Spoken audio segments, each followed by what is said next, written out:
Seruput kopi dulur, dunia makin panas lagi.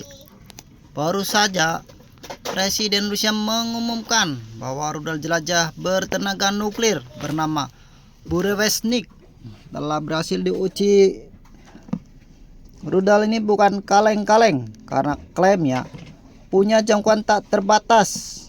Nama lengkapnya adalah 9M730 Burevestnik. Dalam bahasa Inggrisnya dikenal sebagai Skywal Missile, dikembangkan oleh Biro Desain Novator. Rudal ini mulai dikerjakan sekitar tahun 2015 dan pertama kali diumumkan oleh Putin pada pidato tahun 2018 sebagai bagian dari 6 senjata strategis super Rusia. Tapi kenapa rudal ini begitu menakutkan? Karena sumber tenaganya bukan bahan bakar biasa, tapi reaktor nuklir mini. Artinya, rudal ini bisa terbang berjam-jam bahkan berhari-hari tanpa perlu isi ulang bahan bakar. Secara teori, bisa menyerang target dari jarak manapun di dunia tanpa batas jarak.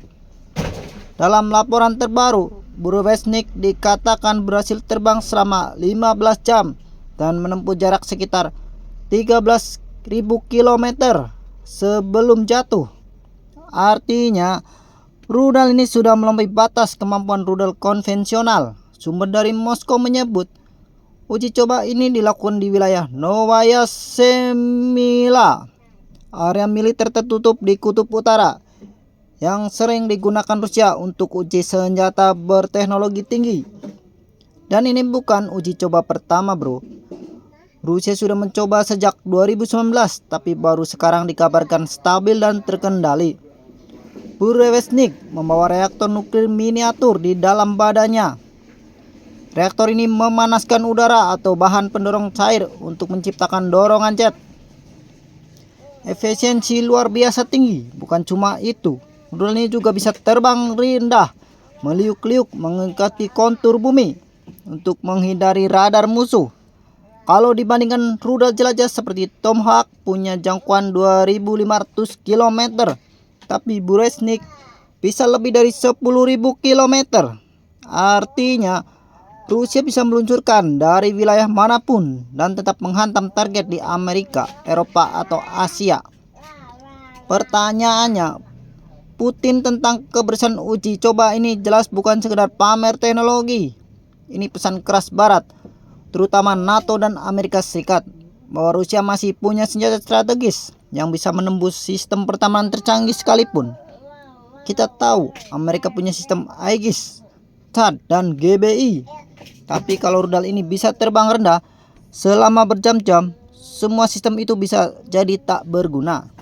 Namun, teknologi ini juga sangat berisiko. Rudal dengan reaktor nuklir berarti membawa bahan radioaktif ke udara.